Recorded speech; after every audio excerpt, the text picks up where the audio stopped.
The moment it changed, okay, there is live stream. Yeah. Okay, Moses, you could start. Oh, but okay. Should I start? No, not starting. Okay. Good afternoon, colleagues, and welcome. Before the welcoming is actually done, I hope everybody can hear me. Even those in O Block, Lemimule building can hear me, and those in Bloemfontein, they can hear me. One of the strategic goals of the library is to contribute towards developing an informed, reading and engaging nation through book launches. As such, the purpose of today's engagement or meeting is to launch a book authored by Mr. Kevin Lisupi Mota, entitled Born Poor, but Poor Not Born in Me. So today, colleagues, we will interact with the author, Kevin, in that respect, and we will also allow all the attendees, but I'm not sure about those one who will be on live on YouTube, to ask questions to the author of this wonderful book. And then with these few words and without wasting any time, I want to thank you for setting time aside for this meeting of today or engagement. And I wish you a very productive and a very, information-reaching moment through this engagement with the author during the launch of this book. On these few words, I want to say thank you, Honorable Program Director, and everybody. I just want to say thank you, Ndate Moses Ntorwane, for that wonderful presentation. Ladies and gentlemen, I want to declare today's session open. I want to welcome everyone who's listening to us today, this morning, everyone in Bloemfontein, in Welkom, and to our YouTube live audience. We just also want to welcome you. The title of today's session is called Born Poor, but Poor Not Born in Me, which is a book by Lisupi Kevin Mota. And we just want to let everyone know that they're just welcome, and we're going to have a very good time together today. I just want to introduce the line of people that we will be talking to today, that we'll be listening to. Firstly, we'll have a facilitator, and we'll be speaking to Ndate Monde Modiba, and then we'll also have remarks from the author, Ndate Mota. We'll also have presentations from our panel, and our panel is made up of Ms. Jelinda Ngiri, our campus psychologist. We'll have presentations from Lehwaseleke and Lucy Khadev as part of our panel members. And lastly, we'll have a question and answer Q&A at the end of our program today. That will be facilitated by Ndate Monde Modiba. Ladies and gentlemen, consider yourselves welcome, and we declare again this session open. At this present moment, also not forgetting, I just also almost forgot, but I want to introduce again also our poet for the day, Khululi the Liberator. So ladies and gentlemen, to start our proceedings for the day, I'd like to introduce our facilitator. If we can just put our hands together for a facilitator and author, Mr. Monde Modiba. Can we just clap our hands, ladies and gentlemen?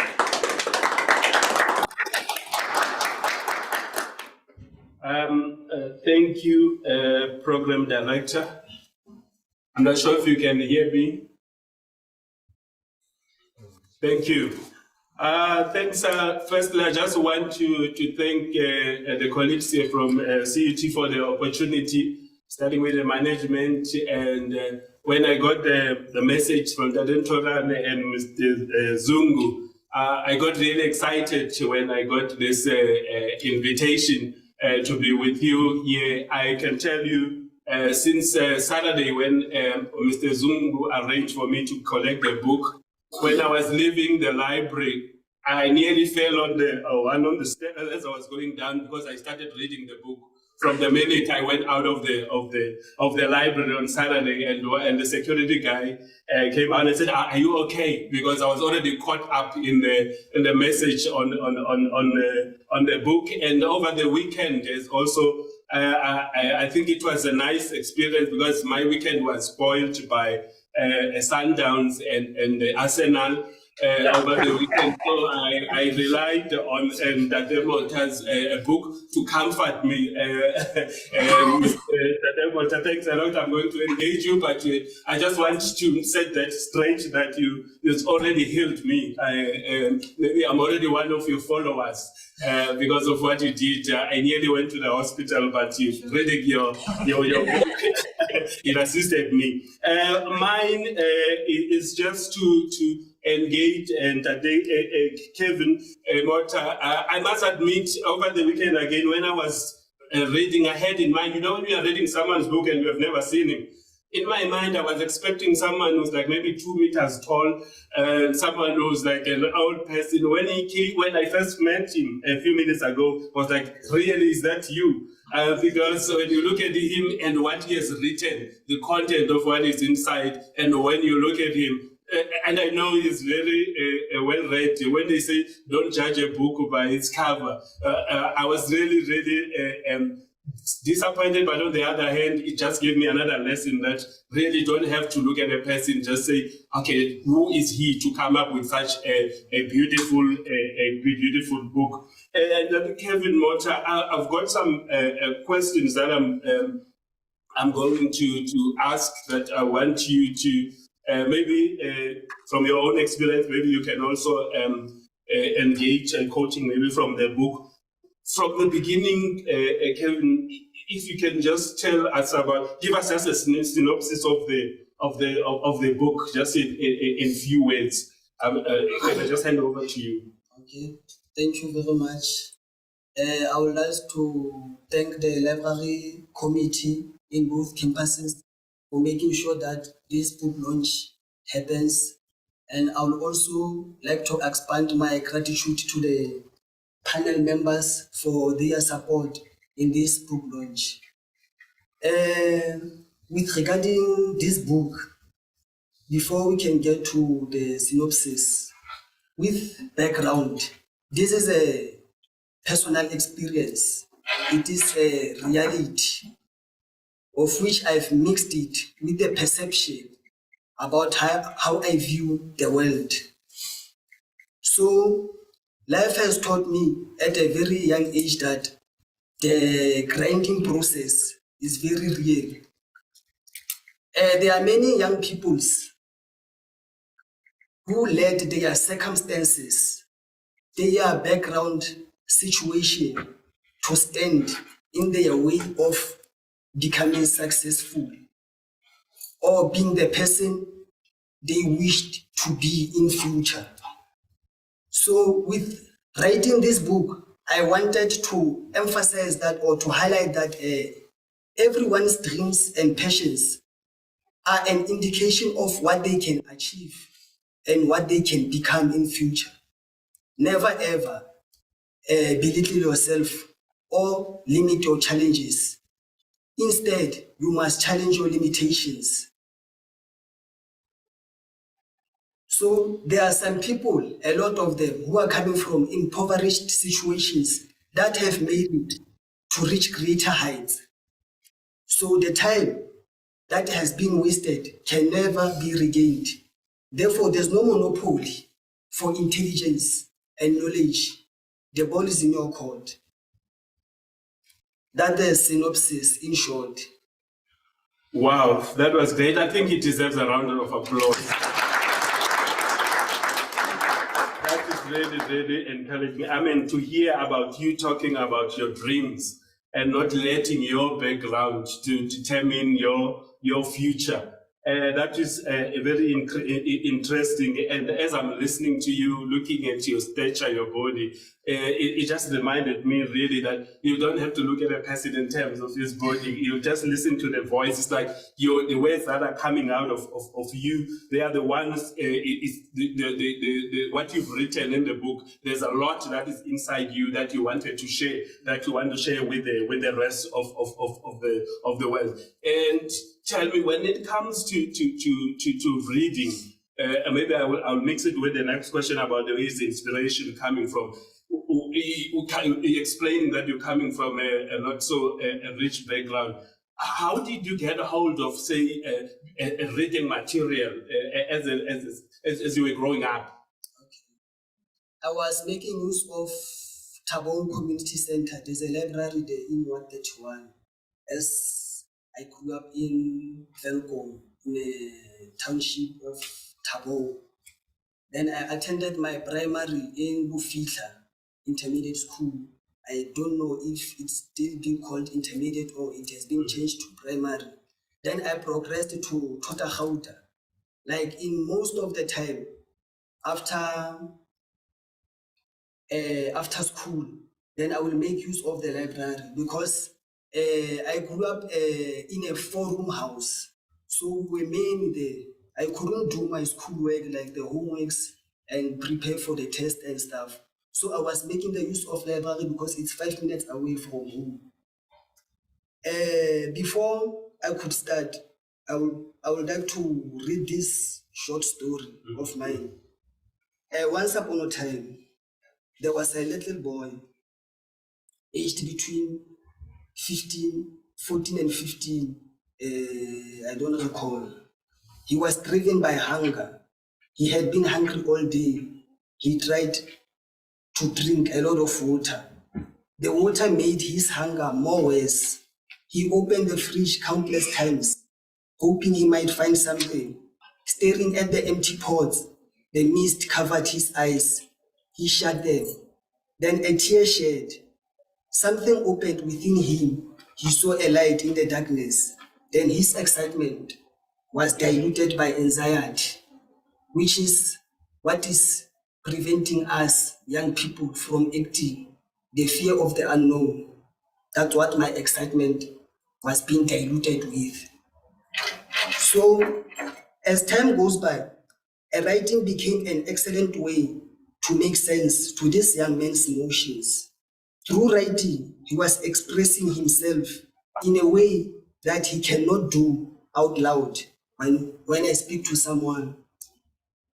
It is through writing that this boy was being honest with himself about how he feels. So I've realized that through writing, I can express a lot of emotions and be honest with myself than when we communicate verbally. So then all the pieces of a puzzle that I've been constructing, I've mixed them and built this book here. Thank you. I think what you just explained in terms of where is this coming from, the inspiration. My summary, as I was reading, I've noticed, maybe you will comment, that you addressing it in a simple language. You addressing the young people, that is your people of your age. Yes. You are a straight talker. You're shooting from the hip. You're using the words black child as if you are talking to them. Yes. There are moments where I find that you've got someone who's not afraid to say, call it by its name. You are not afraid just to face the reality and tell the people, the young people, about life's reality. But you are 28, but listening to what you have written, your own stories, and also what I've noticed is you've been using a lot, or drawing a lot from the Bible. Yes. And you seem to be someone who is very grounded when it comes to religion. Are you a religious person, and where is that coming from? Yes, I'm a religious person. I'm a Christian, by the way. It comes from, I was raised by my grandparents, not my biological parents. And both of them were the prophets, I can say. We were attending a apostol, the medium. Yes. So ever since at an early age, I was attending church at all times. And there were times just before we can go to church, let me say a day before, then we will start, then pray. Yes. So, sorry to interrupt. In other words, I'm trying to say your journey is grounded, the foundation is in God. Whatever, because there are chapters where you start by quoting from the Bible. Yes. Are you saying that is that your guiding light when it comes to praying and making use of the Bible? Yes, religiously unstable and focused. Thanks a lot. And also, what I've noticed, the different chapters that you have divided, that you speaking about, grounded in values, the peer pressure, your friendship, education, alcohol and drugs, meditation, personal growth, faith, to hustle, mentorship, preteens, all these different sections. Why have you decided to divide it in that manner, your book? As I was reading, that's why I have got this summary. Why have you decided to divide it in this manner? In simple terms, this book is the vision of myself. Hence, I've divided it. Starting with the poverty, the best motivator. I had a reason to start working hard so that I can change my situation, of which I cannot choose the background that I wanna be in. And then the peer pressure. I once did some things of which I regretted after. Looking back, I realized that this decision was not made by me. I was being influenced by my friend, but I only knew that after something happened, and then it led us into some situation we never thought we would ever land into. Yes, going to faith. That's all I was always told by my grade, that faith must be your foundation in everything. Yes. And then talking about, I'm just thinking about you, looking at you at school, high school, primary school as you were growing up. What type of a student were you? Were you that type of a student who, when the teacher is about to leave, he has forgotten to tell the students that about the homework, then you will say, sorry teacher, you've forgotten about the homework that you gave us yesterday. What type of a person were you? Were you that type of a person that some people say, he's a nerd, he's always into books? What type of a person were you when it comes to schooling? I can say I was producing multiple characters. In most of the time, I would read. Then in most of the time, I would play. As I was a soccer player, I always loved playing. And I was very naughty, I would make jokes and stuff. But I only knew when to act in such a manner, in what situations. Yes. So in other words, you were living a balanced life. Yes. You knew when to read and you knew when not to read, and then just to enjoy a life. Talking about enjoying life, you also address when it comes to teenagers, preteens, and you were explicit in the sense that you were talking about that's where things get, where students, especially first years when they come to the university, that's where they lose it. You come from home, you are a teenager, you are now independent, you come across all these different influences, and you have to make decisions. So if you were to tell your fellow students, in terms of your experience, the importance of knowing that yes, things are changing, you are going to enter, and you talk a little bit about love life, that those things do happen, but you must also not forget about the future. Yes. How important is that for the people of your age to know that from an early age, preteens and teenagers as they grow up? Because at some point they will look back and you talk about regretting, that they must try at this point, try by all means to be focused and try and look at the bigger picture. I just want you to revisit that part. Okay.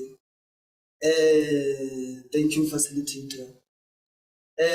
What I will share now is in a room full of people, you have to know yourself first. Because I for one, go and, I'm not talking in a bad way, go and attend a Rastafarian church. Yes, yet I'm not a Rastafarian.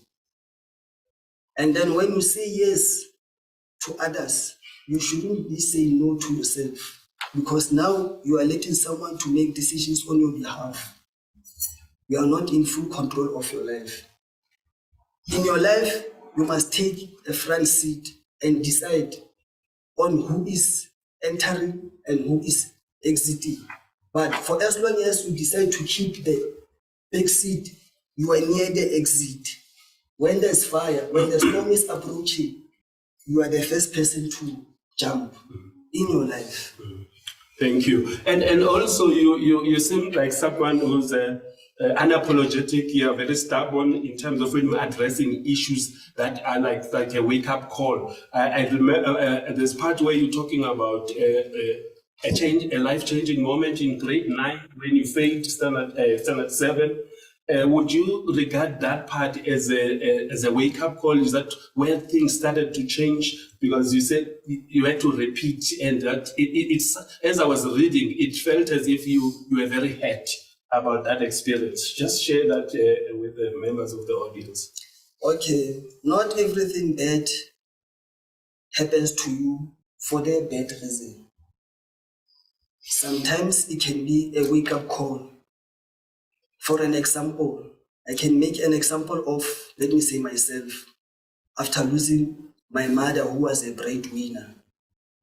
That moment already, it will affect me badly because I no longer have someone who can support me financially. But instead, it will act as a wake-up call that you have a potential. You got to let go of some of the things. That's how God works, if I can say. Yeah, thank you. And writing this book, it must have been a journey. And there are maybe challenges that you came across. What are the challenging and maybe some rewarding things that came? Because you've got a product now. Yeah, it should be a rewarding experience. What are the challenges that you came across? The challenges is you will meet people along the way, people who are more into money than the dream. When you approach someone, when the facilitator sends you to someone for help, go to OR Tambo building room 14, that person will give you the ISBN for this book.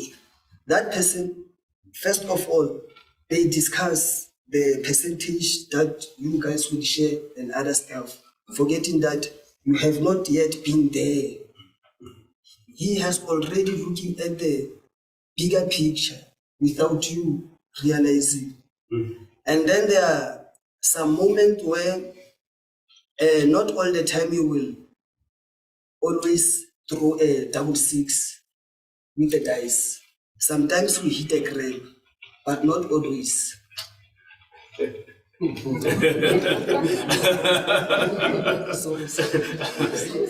got lost a little bit. You're fine. I don't have a problem with that. I think your young people would understand. I don't have a problem with that. I was making an example. No, I understand. I'm just joking. So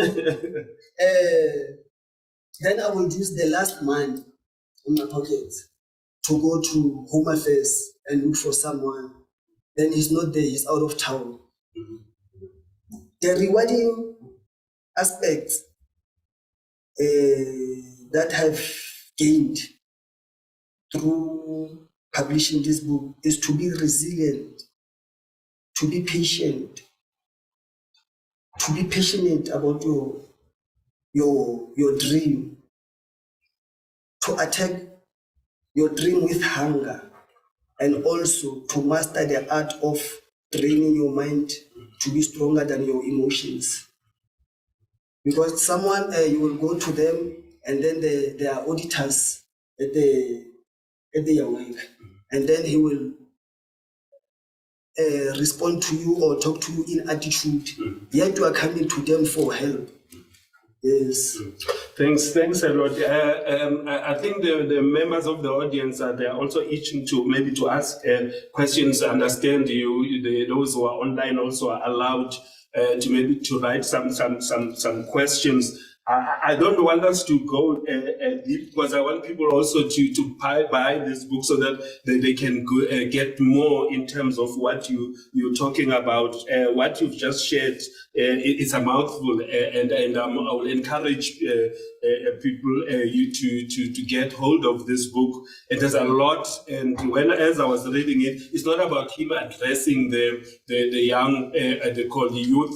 As a human being, as I was thinking about some of the aspects that he was talking about, being at work, you must understand that when you're at work, you are not going to be loved by everyone. I think that's the part where you talked about. Yes. Then I said, being a leader is also like that. Don't expect to be loved by everyone. So I had a colleague when I was a teacher who used to say, when she's beating those kids at those days, she will say, and then she will beat the hell out of those kids, just letting them know that, and as a human being, but as a leader, that is also one of the things that you should know, that not everyone is going to love you, as long as you're focused, as long as you've got the goals. That's what you are addressing. You're talking to your peers, but that also touches to us as human beings, that as leaders, you must also know that not everyone will won't be on the same page at some point, but if you know where you're going, if you know where your focus is, and if you know where the finishing line is, that's what you must do. You must always focus on. Thanks a lot, Dr. Kevin, about having the guts to write. Some of us, we've been postponing this for more than 40 years, saying that we are going to write. I don't know how many drafts do I have. Even I was reading this, I was like, maybe I should start writing. And I don't know how, maybe it's going to be the 50th draft that I've been keeping postponing. But you have also inspired, and I'm sure even the members of the audience have been inspired. I don't know,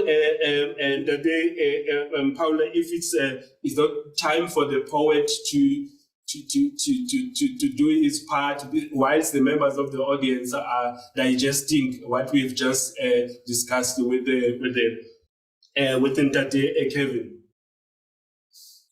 Right, thank you so much, Bauma Monde Madiba. Nam ndingeyo mali nje andizothandwa nguwo wonke umuntu.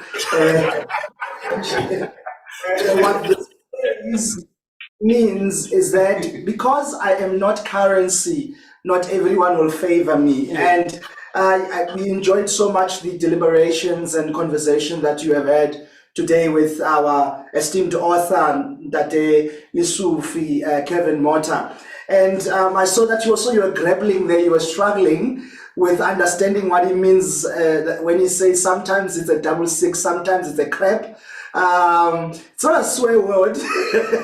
I'm just trying to some of the members of the audience that when you for the more elites and more people that live soft lives that have nice life problems at home, they don't play dice, they play Ludo, at home, and sometimes you roll the dice and you get a 66 and you're able to play the game, and sometimes you just get a crab, which is a 1-1, and you're unable to do anything. So we really appreciate the sentiments given today by the author, and I want to take away from your discussion more especially the part where he says, when you say yes to others, do not say no to yourself. I think that's very important and powerful, and I think it sort of sums up the message that he wants to say today to young people.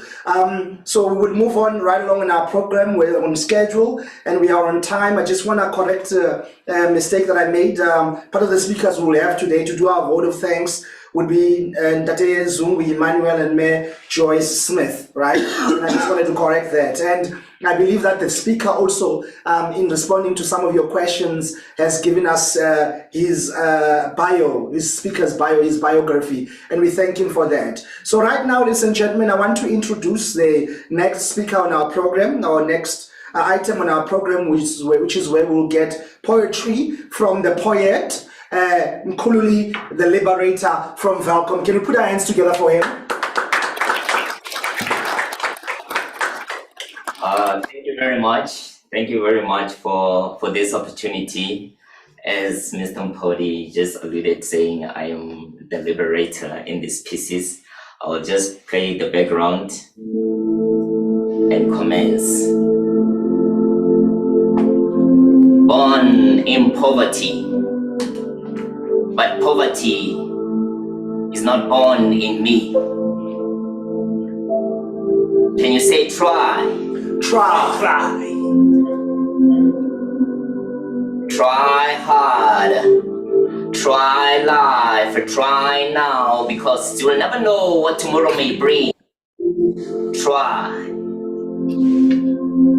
We try to make all good moves by being wise. Them wicked fools, they try wanting to close the doors. No hell, no heaven, yeah, we got to rise.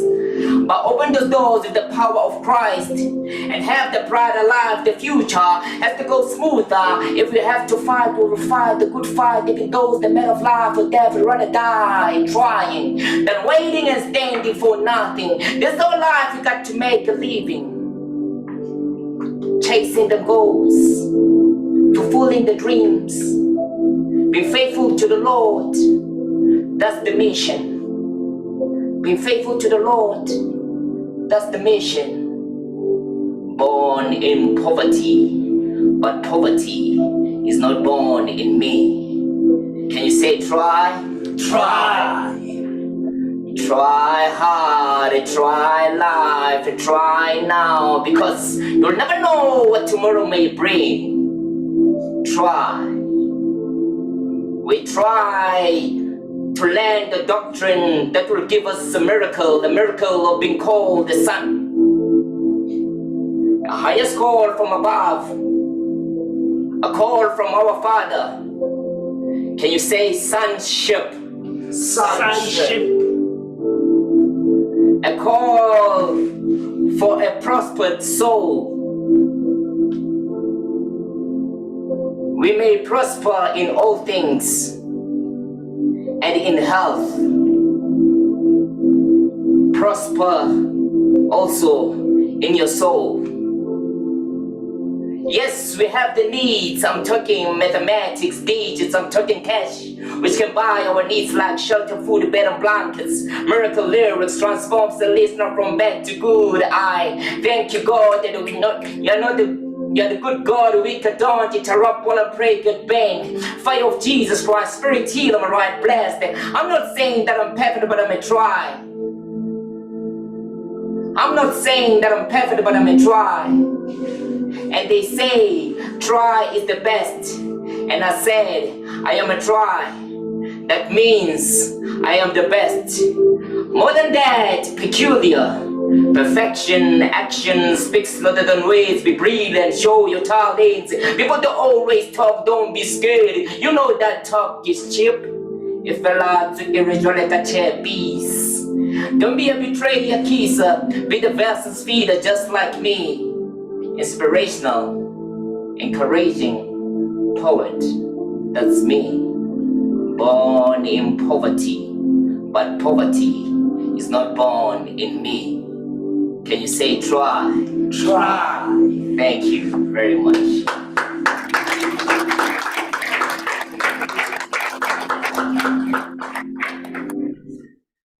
All right, thank you so much, Mr. Mkhululi, the Liberator, for that wonderful poetic piece. Can we give him another round of applause? I just want to I don't know. I want to converse with you, Mntate Monde, Madiba.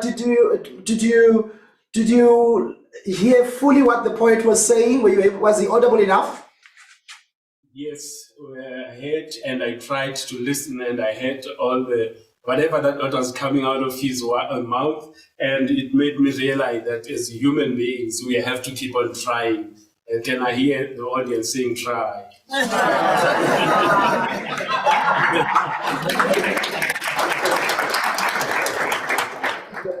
Thank you so much, Madiba. I realize that you're a Kaizer Chiefs fan. I'm not going to be hard on you today. Very hard weekend, very hard one. So I'll be easy. So thank you again, Mr. Mkhululi. I think when we get the space again, he has a second piece, so we'll allow him to do his second piece. Right now, we'll move on to the third segment of our program, where we will allow the panel members to have a discussion on some of the issues that affect our community. And this book that is being launched today and introduced today by our poet, our author, has an inclination of wanting to deal with socio-economic issues that young people come across, and generally people in South Africa want to go places. So we'll allow now our panel to come in and weigh into the conversation. And I just want to jump in, Babu Monde, and introduce one of the speakers, which is our campus psychologist from the Wellness Center, who is Ms. Jelinda Nkili, who will speak to the wellness to the initiatives and the approach of the Wellness Center towards poverty and the effects of poverty among our young people in CUT. So she's hailing from Welcome, and she'll be joining us from her office live on this network. Ms. Nkili, are you there?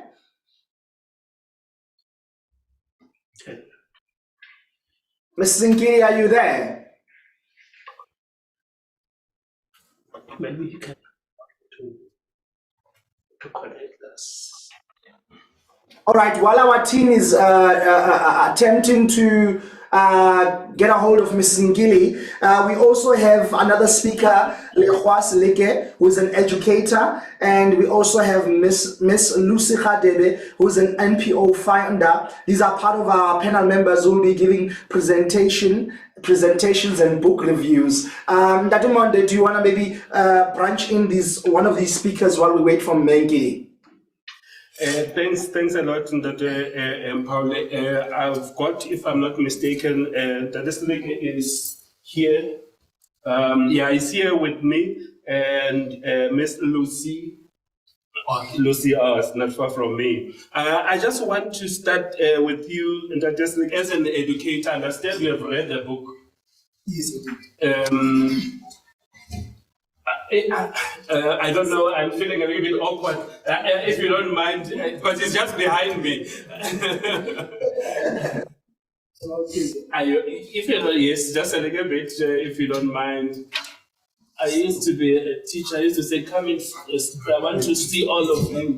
I hated students who were like trying to hide behind. I always went to the back, and then I will address them and they hated that. Thanks a lot. And I just want to hear from your side, as someone who has read the book as an educator. What's your take? Thank you very much, Mr. Facilitator. First of all, I would like to start by appreciating the person that Mr. Isuke has become, because given the challenges that he was facing growing up, I think they were sufficient for an average person to decide that I want to go back home, I'm done with this thing. Because when you got here, I met him when he got here during first year, struggling with funding and all sorts of things.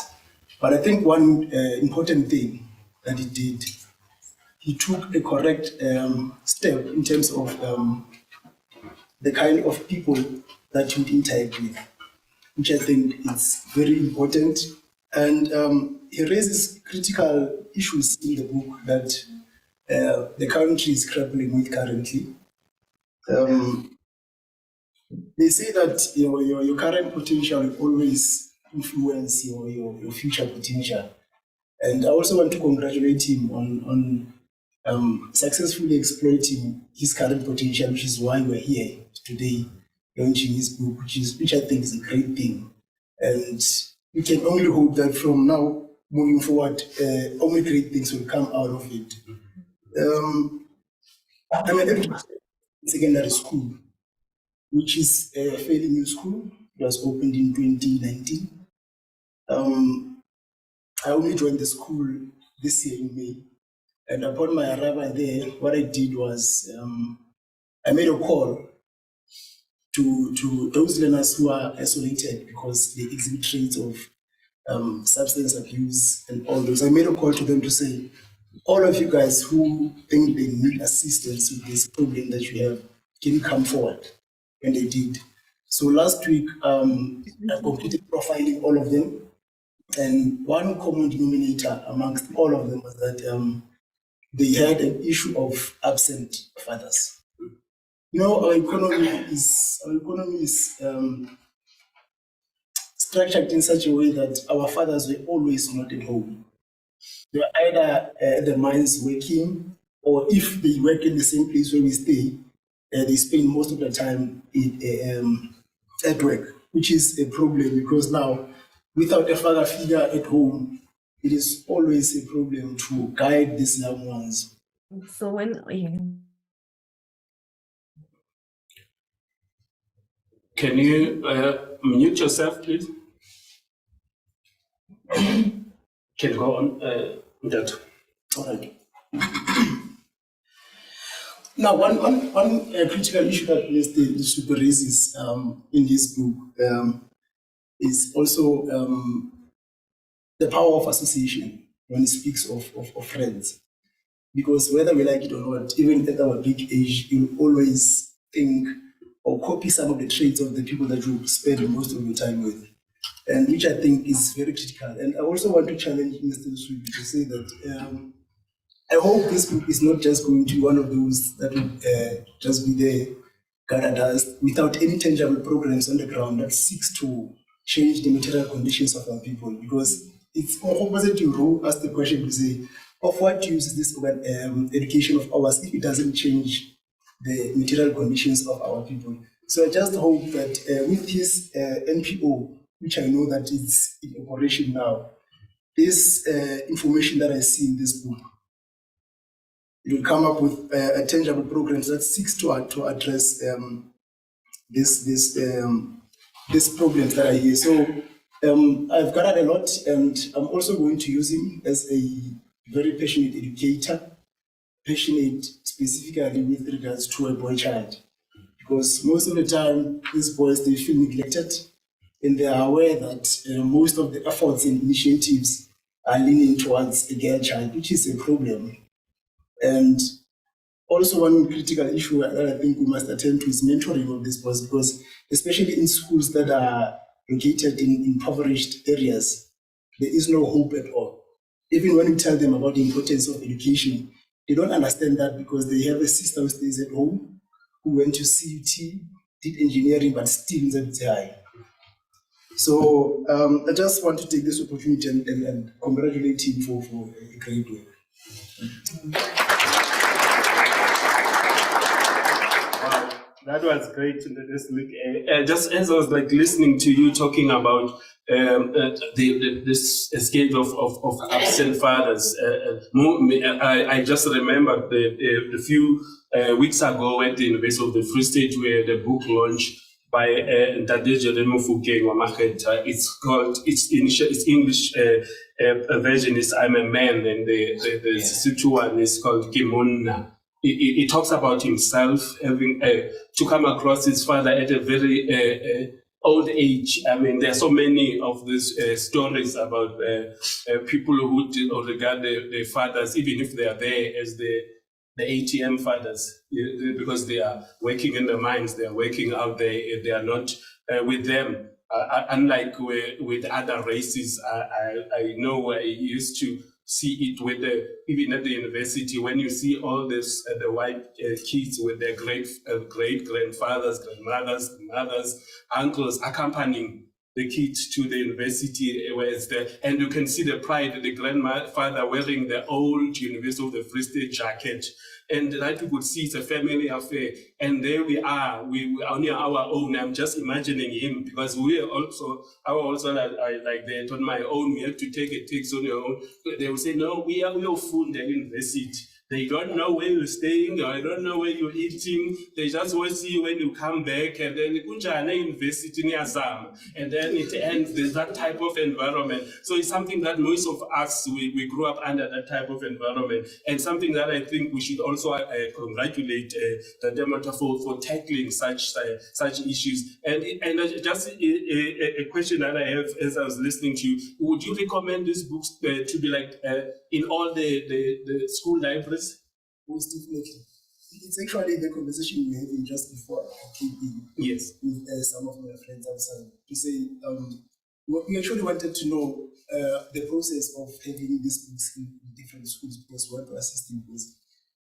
This book speaks directly to the challenges we're facing in schools on a daily basis. And I think there's a lot that can be learned from this book, and I can definitely recommend it to any school in fact. Thank you. I also had got that in mind when I was like reading, but I think we need to assist them. Like there's a sub-directorate where they deal with the school libraries. Maybe people like Mr. Mahura, we should engage them so that they, Ms. Zandi, I know them because I was working in that department. You just submit your book and then it's put in the catalog and the chances of it being bought so that it can, not only I don't see it being a part of the Free State only, it should be a national campaign just to have this book also read by kids in Northern Cape or throughout the country. Thanks for that. And Paul, I'm not sure if Ms. Kubu is on the line. Yeah, we do have Ms. Ngidi on the line, Jelinda Ngidi, who is our campus psychologist and who's also managing the Wellness Center. And particularly, we wanted to rope her in to speak about some of the challenges that young people have to go through on campus and in universities, more especially as it relates to the scourge of poverty that particularly affects our communities. And the type of young people that we pull into universities that are located in what we'd otherwise call townships, that would pull in these young children from townships who have families who are unable to fund their education, young students who depend on NSFAS, and you know the challenges they face, especially right now this year in CUT, where young people were engaged in strikes in the previous year and they had to come back to school and there's no funding. So I know she's on the line and I would like to give you the opportunity to perhaps interrogate her and lead her on in terms of the type of conversation that she must have with this wonderful crowd today. Thank you. Thank you. I'm not sure if she's on the line. Can I hand over to her? Hi. Good afternoon, colleagues. Hi, good afternoon. How are you? I'm well, thank you.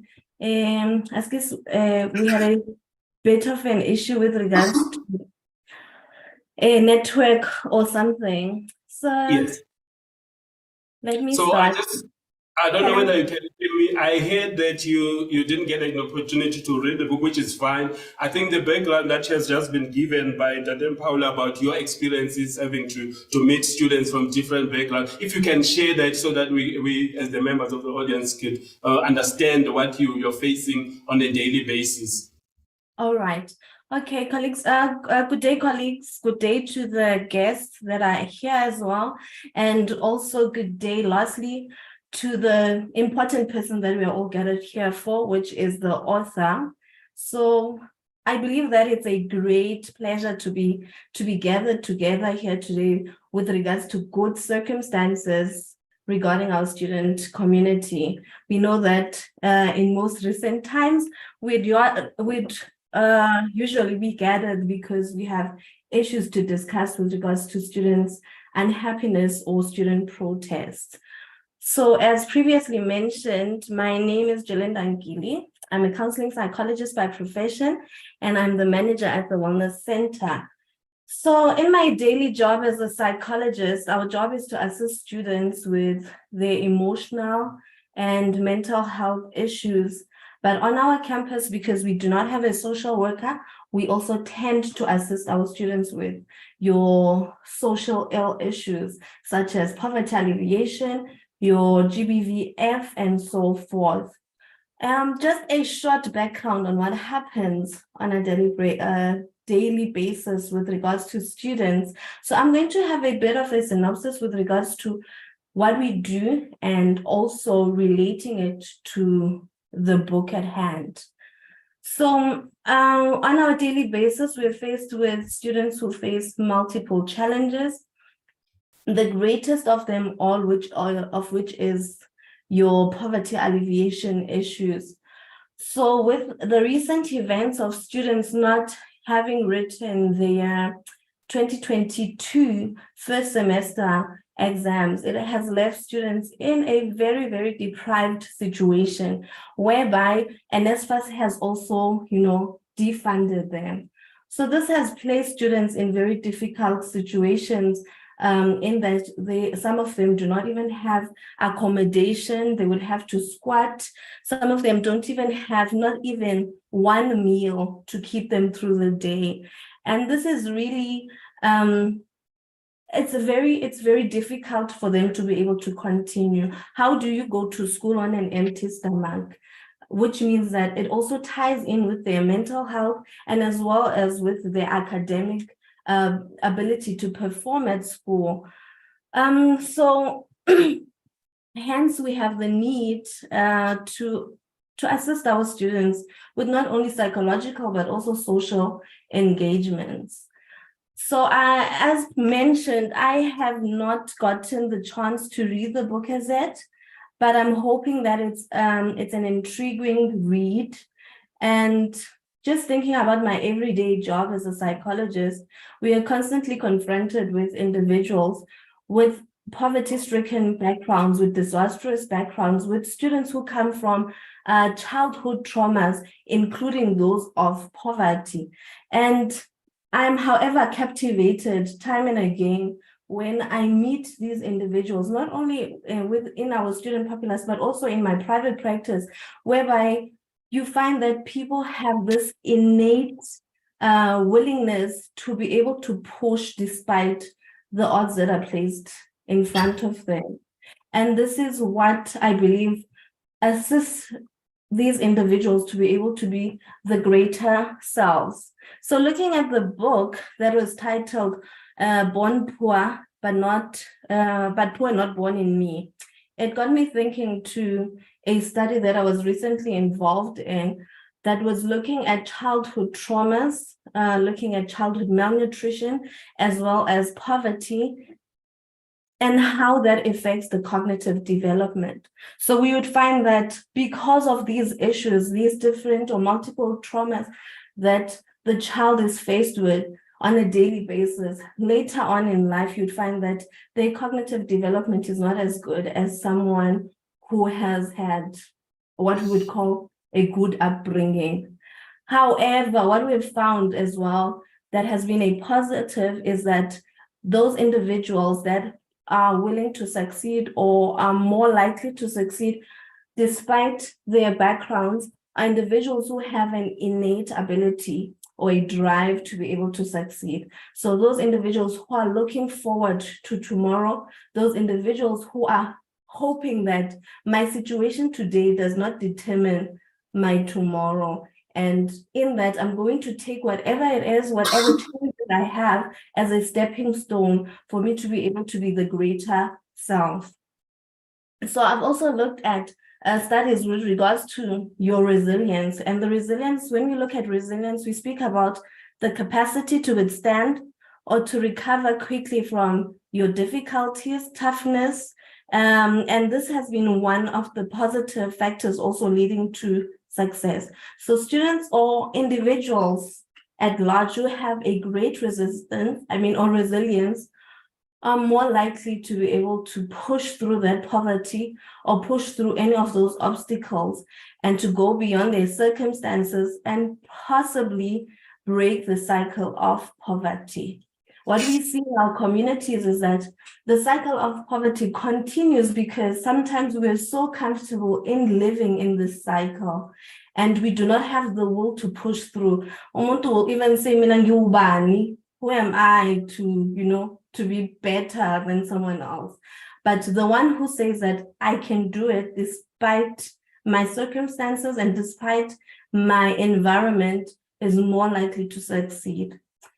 So just looking at the main factors that contribute to resilience, we look at the ability to have capacity to make realistic plans. So there's people, as I said, who are willing and who are looking forward to the future and also being able to carry out those plans. Plans are useless if they are just written down and there are no steps towards achieving those plans.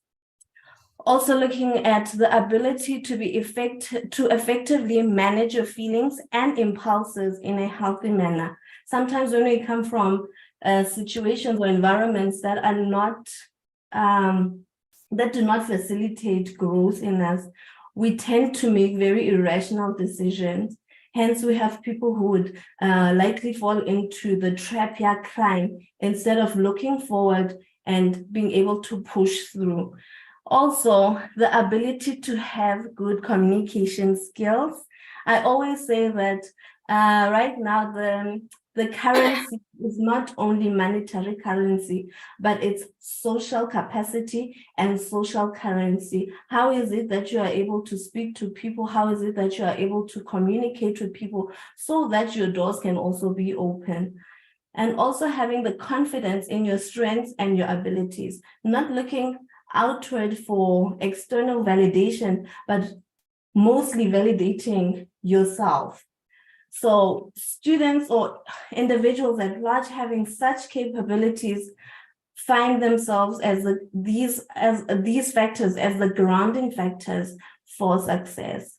So in conclusion, I'm glad that the author turned what people would think as ashes, and then he turned that into beauty. He turned it into something that could be a lesson to other people and a stepping stone, not only for himself, but also to people who've been in the same situation or are currently facing the exact same situation. So I wish the author nothing but the best, and I'm hoping that this is one of many books.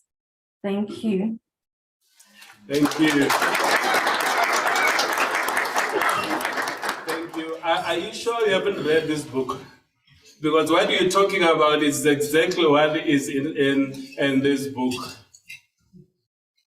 No, I haven't read it. I guess except for being a psychologist, I'm a prophetess as well. No, just joking. But to be honest, what you're talking about, this is what he is addressing in the book, the never giving up attitude and having the innate ability and to succeed and having that resilience. That is what all these aspects that he is talking about. That you should not look at your immediate circumstances. You should look at the bigger picture. I think you're doing a great job. As I was listening to you, I just remembered our own journeys. I mean, I'm not an NSFAS beneficiary, but I'm a TEFSA. Maybe I'm giving away my age. I'm a TEFSA beneficiary. So I also benefit. So I know people like you, the job that you are doing, because we coming from all these different backgrounds, we are doing a really wonderful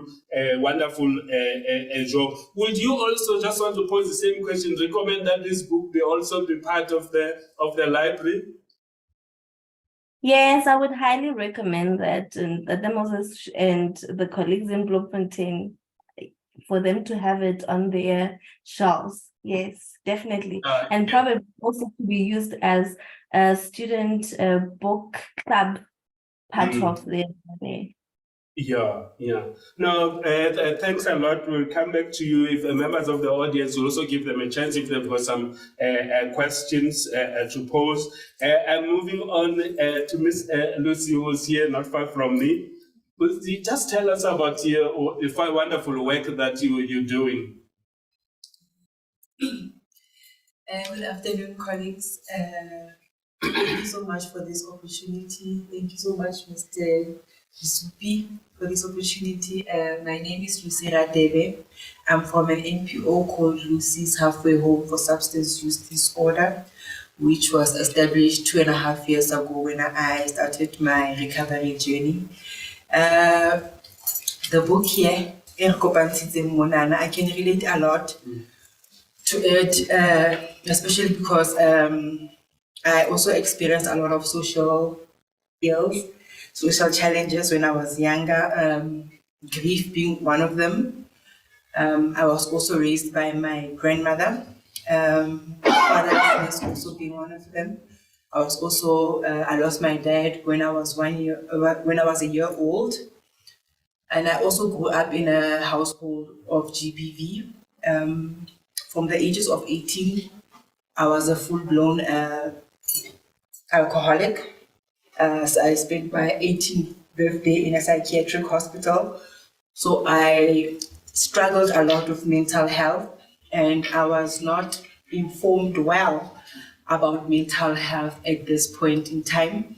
I never understood why I was the way that I was. I've never understood why I was always in a fight with my brain, you know. I was always seeking external validation, which led me to the streets more, you know, seeking advice and comfort from other lost kids like myself who also were raised in violent homes, homes with fatherlessness.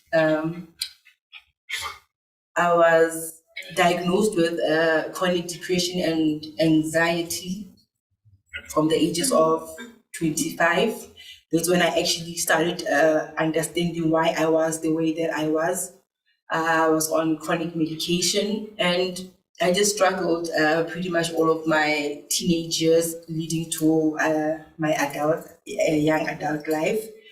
I was a full-blown addict now at the ages of 28. I was addicted to any drug which I could get my hands on. Started off with weed, went to cat, and then crystal meth. And I was homeless for 2 years. I lost my job because of my addiction. Found myself on the streets until a point where I had reached rock bottom. I got tired of disappointing everyone around me. I got tired of disappointing myself, especially. That's when I embarked on my healing journey. My foundation of healing was also God. Just like Mr. Kevin here, God was the foundation of my healing because as someone who was not well for such a long time, I tried everything to be well, alcohol, pills. I was addicted to pills first before going to other drugs. So I was abusing pills for a very long time, in and out of psychiatric hospitals, until one day I made the decision that I was tired, I was enough. And I have been in recovery, turning 3 years sober this December. And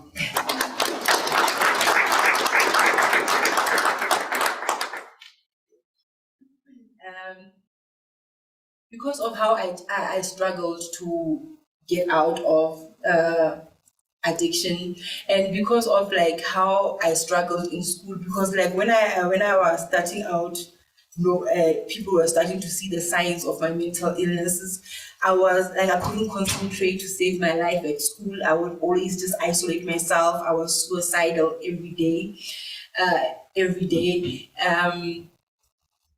I opened up this organization because I knew there are so many people wanted to get out of it. You know, so I knew that I had to go back for them and give them the tools which I had learned. So I opened up my organization, This is Halfway Home, and we have different kinds of programs there, homelessness being one of them, and also substance use disorder.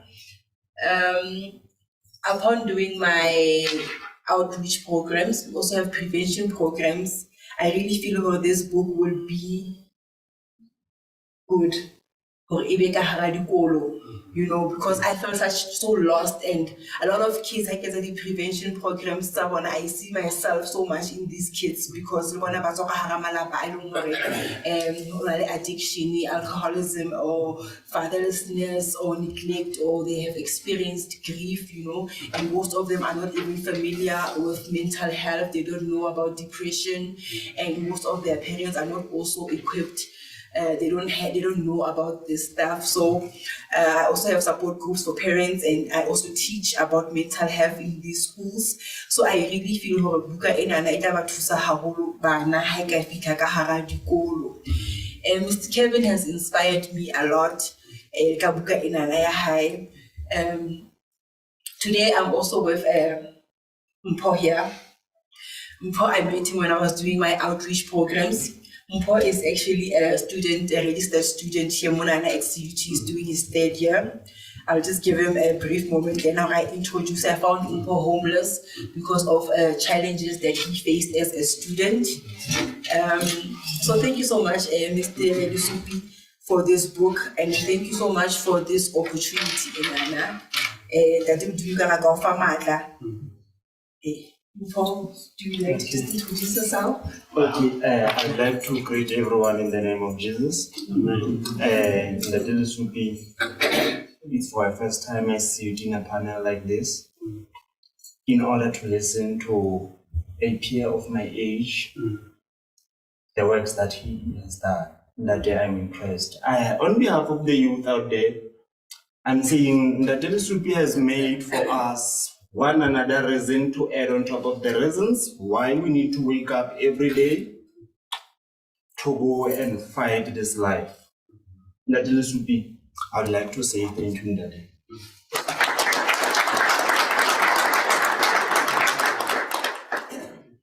I don't like to go any further. I'm truly blessed to have you in the Daily Super with this kind of work. This is what the youth need. This is even how you constructed the cover of the book. It shows the person is in the wilderness, trying alone to find himself. There's no friend there. It's like a reflection of who you are. What do you want in life? It's a motivation indeed. The Daily Super, I wish I could have a copy just to read, but I know as time goes, you will bless me.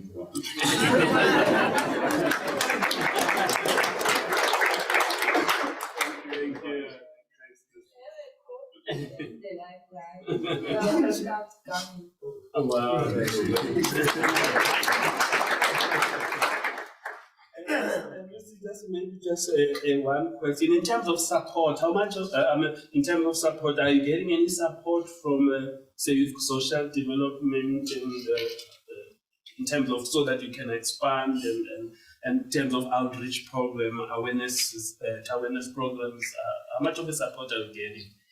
I work with different departments, social development not being one of them. I also do a lot of awareness campaigns with SAPS, Community Correction, Department of Agriculture and Land Reform. Yes. Okay. And would you say that you all through this program you are able to fight? Because sometimes people talk about sometimes you go back. There's a lot of temptation. I mean, out there would you say that you are out of the woods in terms of your experience, what you experience? And would you say you're using this platform to fight? Because I understand this as a continuous journey. It's not something that just happens and then you said you are done. I'm not sure. I just want to hear from your side. Yes, I do believe recovery is a lifetime journey. I believe we are always just one decision away from relapsing. I really believe in the saying of show me your friends and I'll tell you who you are.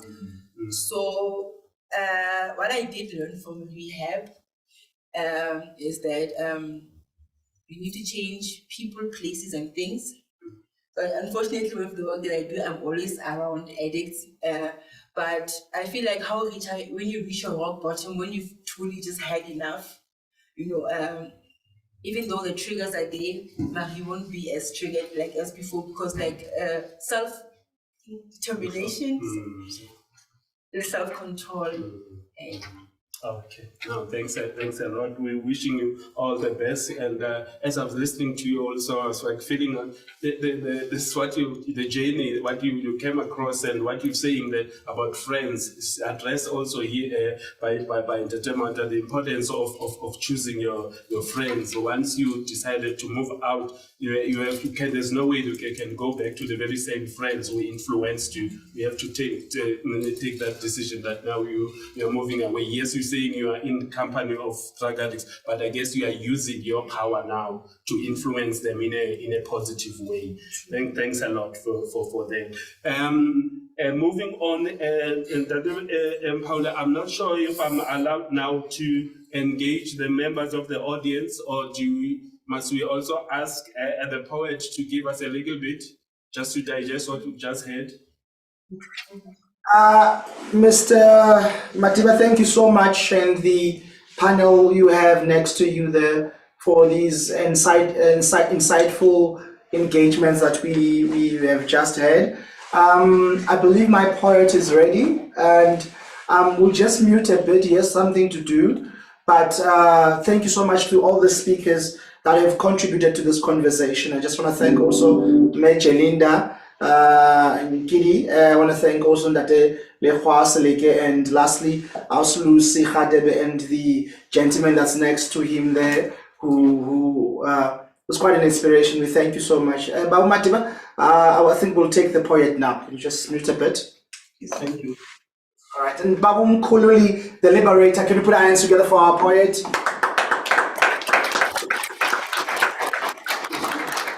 Thank you very much once more for this opportunity. The piece that I'm about to render right now is a bit informal. It's it is inspired by the townships, the neighborhoods. Yeah. Okay. Sorry, is he audible on your side? Yes. Loud and clear. Thank you. All right, as I commence. Ska twela bo pilo ba hao mo tsi eting bo fe khanya bo be chati. No, the last we got to be something else and nothing less. Release our stress sabo khoba.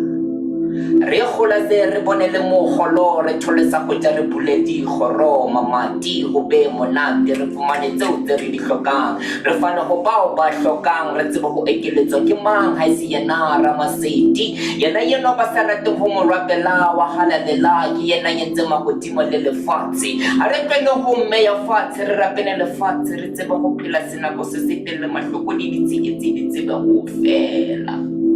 Ska twela bo pilo ba hao mo tsi eting bo fe khanya bo be jatsi erembo pilo mfana bo athuzi ba ipona ba le up there no dilase ba o chechisa back there morale that's pain suffering on the inside. You don't believe it, but it's happening. You got to step up, get up, make the change for yourself, live a better life. Stop thinking of suiciding yourself with the knife. That's not right. The pride in your side, see the light, you dream, visualize a plan for you to end and let it God bless. Ska twela bo pilo ba hao mo tsi eting bo fe khanya bo be chati rembo pilo bo pilo baka botsi etsi ha ke ntse ke sa bone tsela tse tjhatsi bo tsamaya jalo ka metsi. I am draining deep down, qualifying, regretting, feeling like it's the end of the world. The road is a nine delights and fanahanya uta onyahama ha ore wa lokisa kopana le difanya go hlaso o ipotsa gore bo fediso jwang o tshwana le ha ke jala jwang ba thunya e be ke re ka se thunya ke thunye ke tso mo life in, because this life of mine is so lame. Ha man si thunya sena se kan delisa ke kamaya ho lokisa bona bo phelo ba ka jo ke tholesa go ja dijo. If I don't do that, right ka thaba no mera hore thaba eo e ka ke kamaya go palamela, and so bujwamba ka go kamela bo be green, sing the green light, the future will be bright. In that way it's la diabule, in that way it's la diabule. Ska twela bophelo ba hao mo tsietsing bo fekganya bo betjhatsi kopa le re bophelo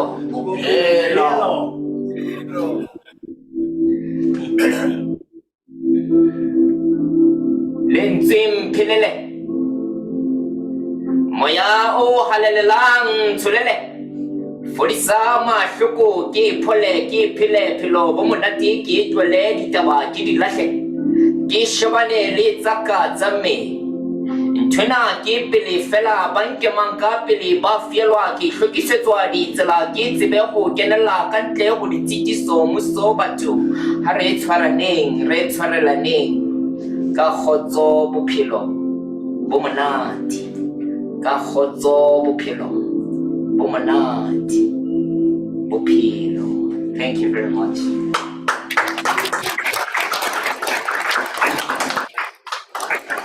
Wow. Thanks again to our outstanding poet, Babumkhulu the Liberator. Such a refreshing piece, a fusion of urban language and Venek. At least now I could hear him clearly when he spoke Sotho. You know, he speaks a lot of English. But thank you so much. Can we give him another round of applause for that beautiful piece? We want to now move on to the next segment, which is our Q&A segment. Babu Madiba, are you right? I want to get your surname right. It's Madiba. Madiba. Are you relatives to Madiba? Not at all. No, thank you so much, Bao. No, my Bao, my Thanks a lot, Temple. I can just say bophelo.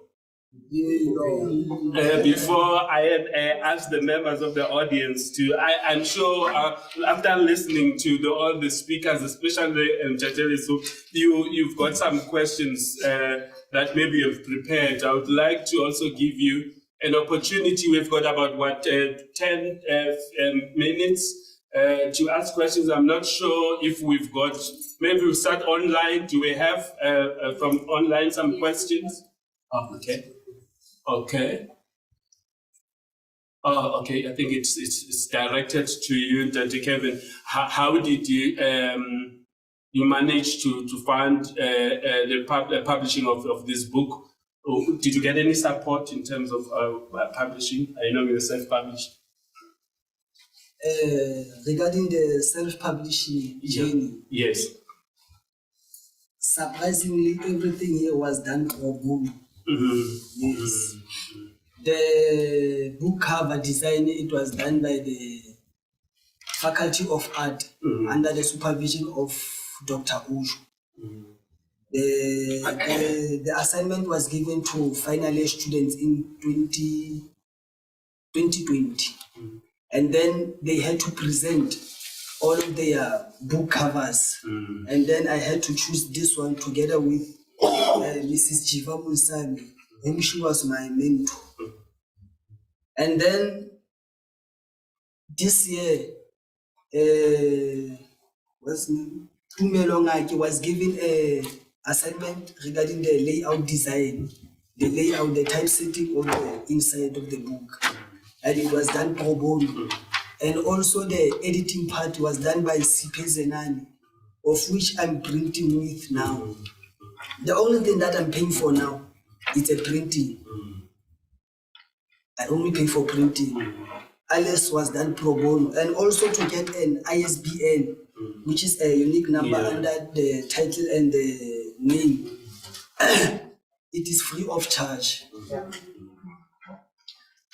So that is the answer. And as I was listening to you, it just made me realize the power of God.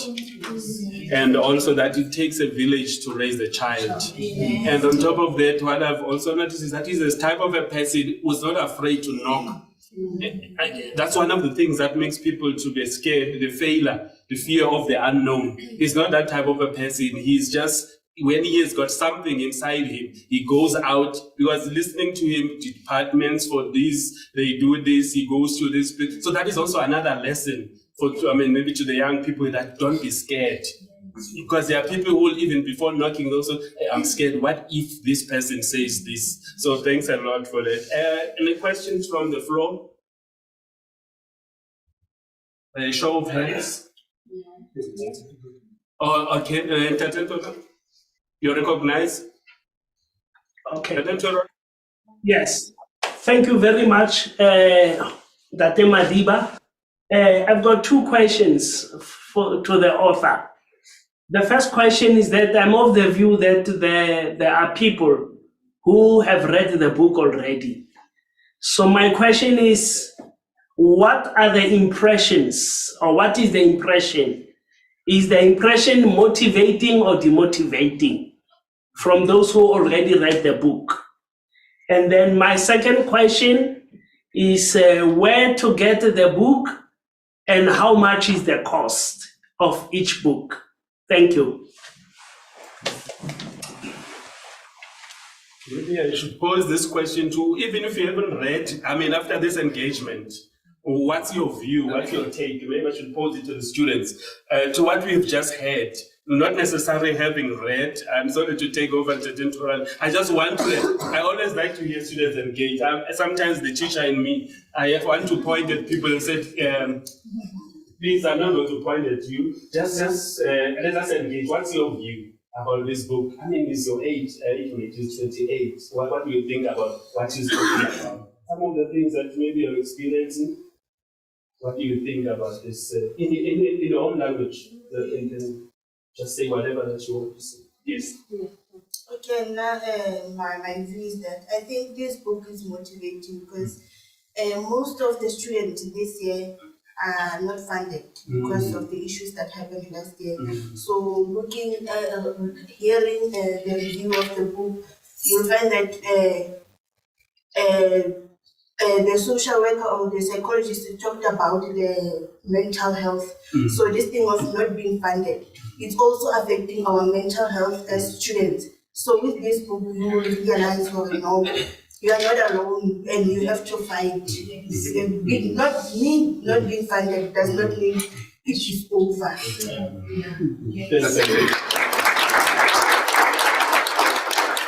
Any other view? Any other question?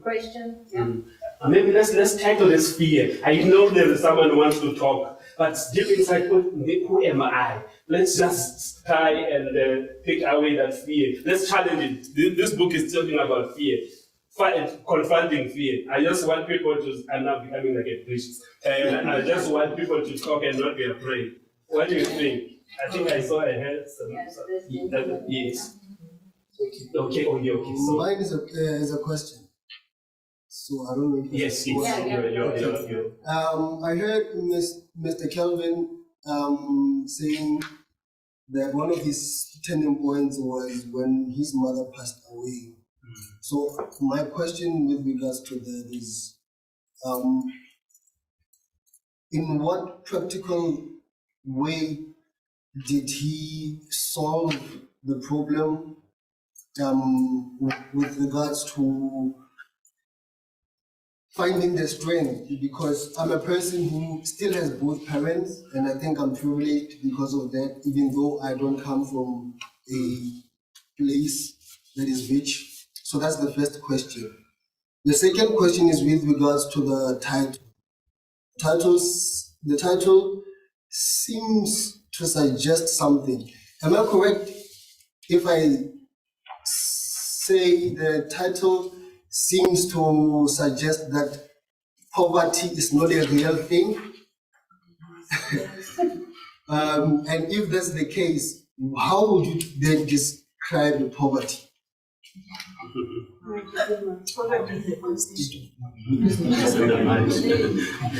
Kevin, yeah, because the reason why I'm asking, maybe let me just give a little bit of context why I'm asking.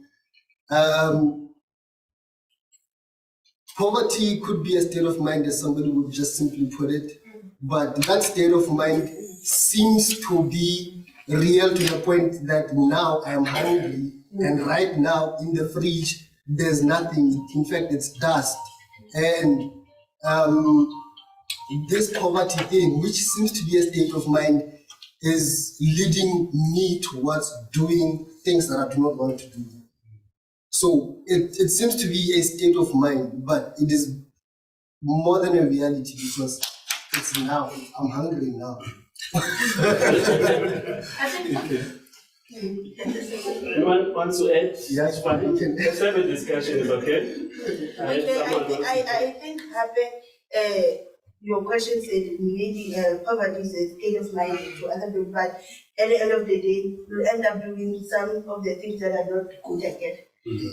Going back to Mayor for Hak and what, she said that in order to stop doing bad things, for her it was drugs. In order for her to stop doing drugs, firstly, she had to stop they were an influence on her. So even on poverty, to avoid with the intensive when they are out of the way, you need to stop. Maybe find people who will motivate you to do more, even if you are still in poverty, but there are other things to tackle poverty. Yes.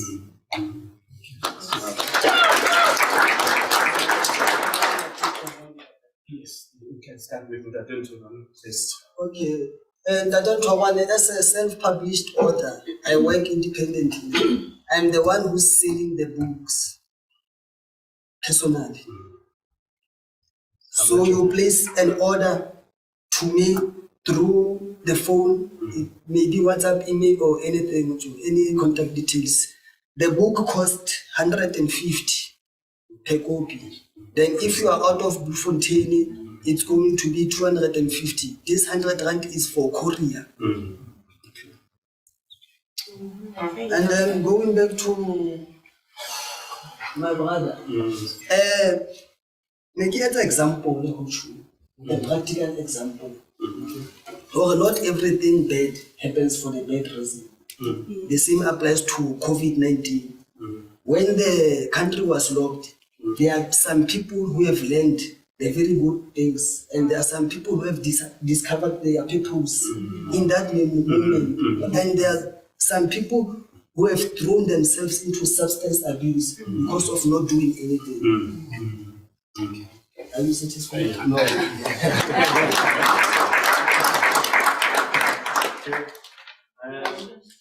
Okay, and then just sorry at the back, someone was like itching to I recognize it, yeah. Greetings. I have a question for the author.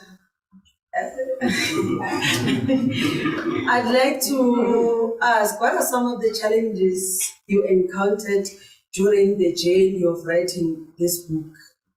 The second question I'd like to ask is, what would you say to someone who would like to start writing, or someone who would like to be an author?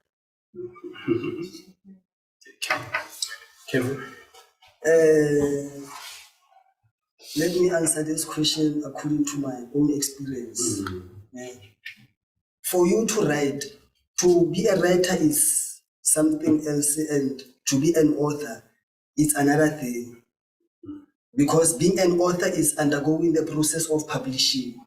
Hence, Ntate said, Mr. Facilitator said, he had a lot of writings, but he never followed to bring them into tangible product. So if you want to be a writer, you have to at least write every day. Like a soccer player, if you want to be effective in the field of play, you have to at least train every day or double your practice, maybe twice a day. So I will advise people to always wake up in early hours, more than normal times, before you can start everything. I had to do that because I had to balance my academics and fulfilling a dream. So I will wake up around the 4 a.m.s. Then when people wake up, I go to the shower with them and then attend my classes or go to the library and do my assignments, continue with my daily basis tasks. What was your question? The challenges that you came across. What are the challenges that you came across? The setbacks will always be there. The obstacles will always be there. Let me say, with regards to, I'm very effective when I'm here in Bloemfontein because I stay at rest and there's no load shedding. We have a generator. And then when Yes, take advantage. so when I'm at home, we are struggling due to load shedding. So I'm ineffective. And I also don't have a laptop. So I was using the library resources in order to finish this, of which I'm dedicated to and passionate. Let's thank the library. Let's give them. Another question? Yeah, my name is Malak. I'm from Sesotho Museum. And it pains my heart to even hear in 2023 that an African child can still sell a book from the boot of a car or do the self-publishing, whereas we have so many resources in this process. I will make an example that under Department of Sports and Culture, we have library services under Mene Aramgono, who is a deputy director. I have left my contact details there on the list. To say, please take your copy to their office. Probably they can buy your book. I'm estimating 170 copies. And the second process will be back out, send a book out for a screening to say to be prescribed for Department of Education. So I can imagine if the Department of Education can say, yes, we love the book, I can imagine how many hundreds or thousands.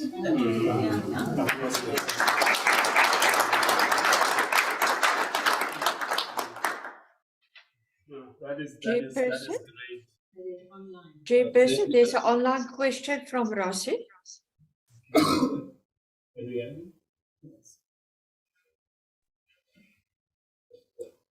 Go on. You are muted. Rise. There's an online question from Rossi. I'm going to unmute him now. Okay.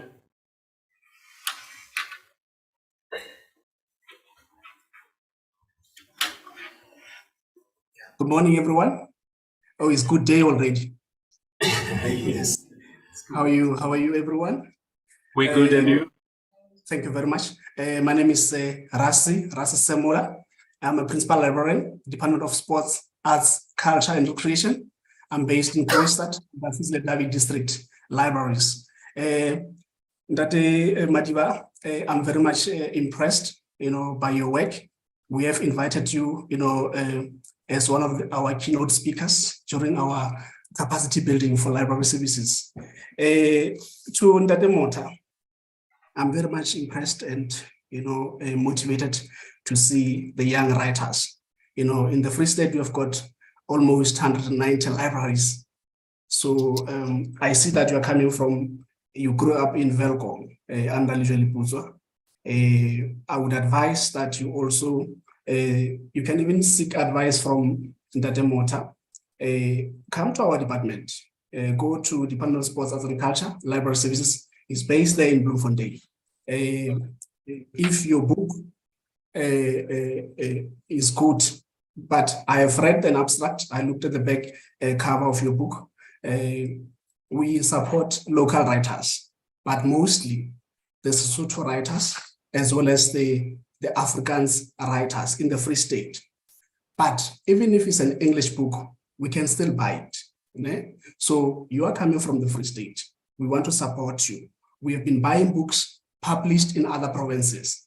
Imagine if we have got books in our libraries that are produced by the local writers. Don't stop there. This will also encourage other young writers in the Free State to publish books. I'm sorry that I came in late. I was attending another region festival competition. It's also done in a hybrid. So I thought I should just come in, just to, I'm a reader, and where I see readers and writers converged, I want to be part of it. So I'm advising you to see, you can seek Ndade Me Boniwe in the Department of Sports and Culture. Boniwe Mulupi is responsible for collection. So imagine if your book is 100, you said 140 or something? Imagine if it's bought by 190 libraries. Imagine. So I've seen another book, it's similar to this one, it's A Hobo and a Poor Rich Man, written by Julian Ngwenya. We used that book for a region competition under Funda Mzansi. So that book is also on Take a Lot. So I heard that you are also selling books, in person. Try to use Take a Lot. Put your book there, write something, do an abstract, do book reviews, and good luck. All the best in the day, Mota. Thank you, Lord. Thanks, and Gerasi. I'm not sure if you've got some other questions. Listening to the Gerasi, you can hear when someone is like a reader, someone with passion. Thanks for sharing that, and I hope the writer is going to get all the necessary support as I've indicated. That I'm also going to forward the contact details of the Department of Education for the school libraries so that the book can also be screened. I also want to indicate that as I was reading this book, I also thought, because at the University of the Free State, we've just launched last year the African Languages Press. I think this also needs to be in African languages, this message. It also needs to be in African languages. I will also put my colleagues, I'm putting them on the spot that there's something needs to be done, maybe to assist Mr. Mota, so that we have it in Sisulu, because there are people who also want to read, to get this message in their own language. So it would be nice to have it in the African languages. It will be, we're looking forward to have, like as I've indicated, that in Ndade Jeremy Fukeng, his I'm a Man book now is available is as Gemona. So, and it's the first, one of the first books that have been produced by the African Languages Press at the University of the Free State. So I'm also looking forward to seeing this book. And there was a lot of interesting things that I heard about, because what is written in English is very different when you are writing it in your own language. There are words that you cannot convert from English, or there are things that needs to be said in the place you are talking to your peers, that needs to be, like you were talking about the language of the dialect and all those as an example, that there are ways that you cannot convert into other languages. So I'm hoping that this is the dream of yours that is burning inside you. And we, as the members of the audience, we're looking forward to, as they always say, once we have launched a book, as members of the audience, we always ask the question, when can we expect to get the second one? So maybe it's just an assignment. I don't want you to answer that one. Don't want to put you on the spot, but we will really like to get more out of you, because listening to you, you're a very brilliant a young person, and we're looking forward to you also sharing all the other stuff that you want to share with the South Africans. And that day, Paul, I think I've addressed my part. And I'm not sure if you want to move on to the word of thanks part.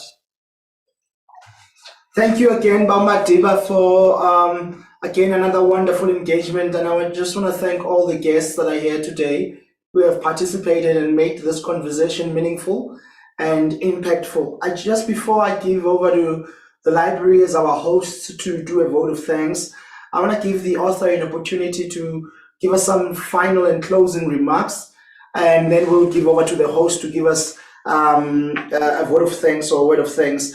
And particularly also, I've realized that in the author's bio, he is the founder of an organization called Geleza Nati, and a youth organization. So maybe to touch on that and what they're doing there, and then we just give him maybe 2 or 3 minutes to do closing remarks. Thank you. Thank you very much.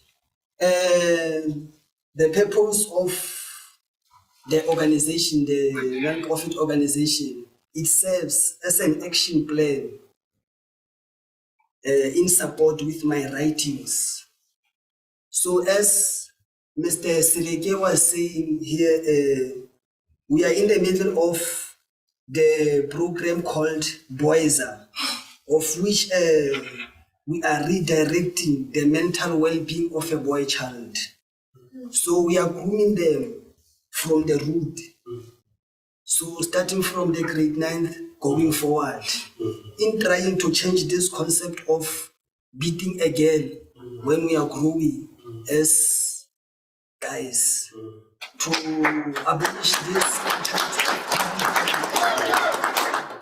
So as this GBV, it is uncontrollable. So redirecting the mental well-being of a boy child, I think, will be the best solution to reduce it, not to prohibit it at all. Because Mr. Seleke was emphasizing the boys who are coming from the fatherless family and stuff like that. So this program will act upon those boys as their fathers. Thank you very much. That's the first program of this organization.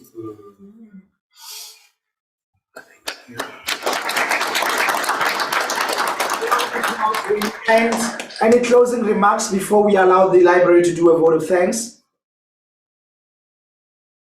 Closing comments from him, Dade Kevin Mota.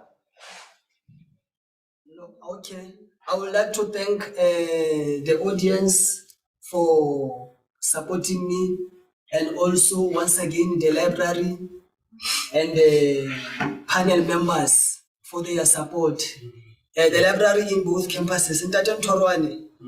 Thank you very much. Thank you.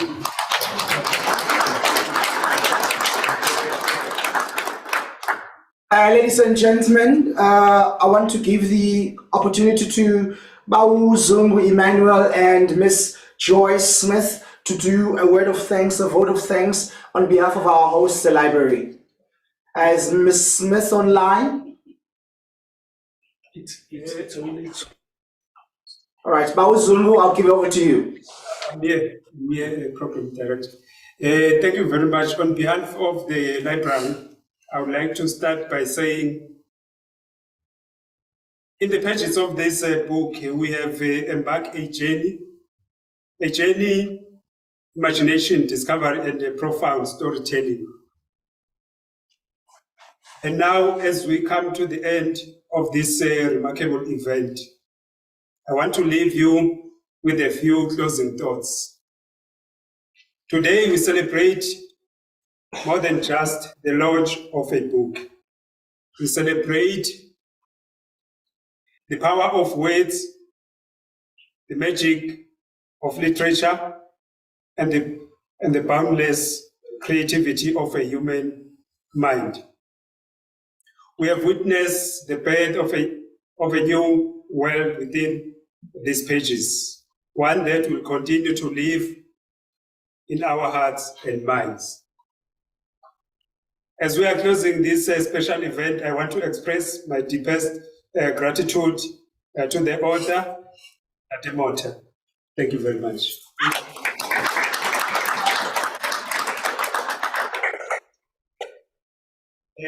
For sharing your journey with the world. Your words have stirred our emotions, challenged our perspective, and left an indelible mark on our souls. I'd also like to extend my appreciation to the entire panel who were behind this discussion. Without you, fellow, this event would have not been possible. Thank you, fellow. Lastly, and most important, I want to express my gratitude to all of you, our guests, for joining us today. Your presence here not only honors the author, but also shows the power of community when it comes to celebrating stories that resonate with us. I thank you. God bless Africa.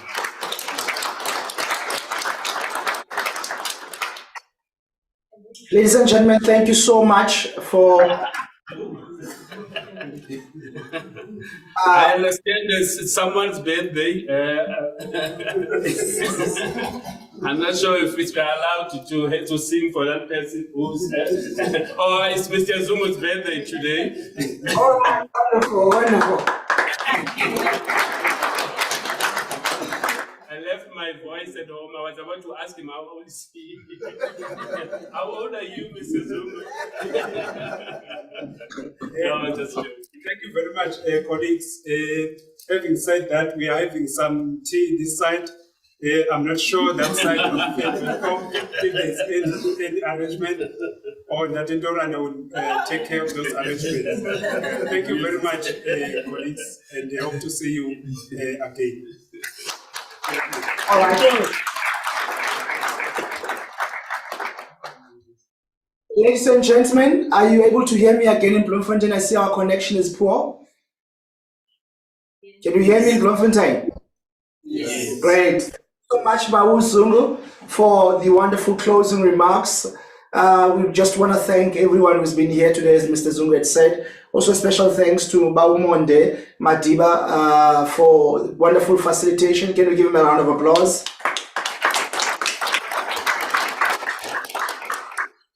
Thanks to the author again. Ladies and gentlemen, I'd like to declare this session and this wonderful event officially concluded. May God bless you. Thank you. Thank you. Thank you.